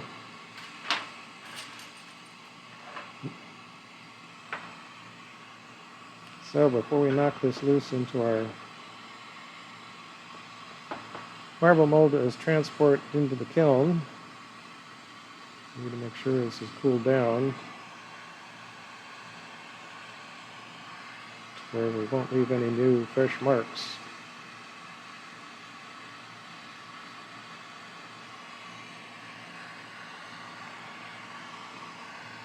Okay, so dip our tweezers in some water. I hover over the marble mold in case it falls off. I don't want it to land. Cold tweezer action, and it'll tink. And it's released, and then we'll just do a little flame polish on that little spot.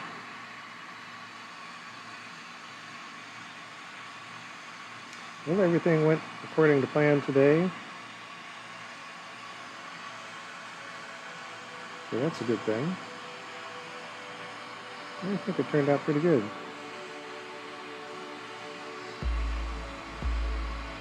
I'll roll this around and watch the reflections. Here we go, guys. Thank you so much for hanging out. If you've been here through the whole process, kudos. If you skipped through it and found it at the end, that's cool. You can go back and skip around and see what I did. It's the magic of YouTube. Some people think I should just like speed all this stuff up. I'm trying to do it real time. This is the whole 9 yards.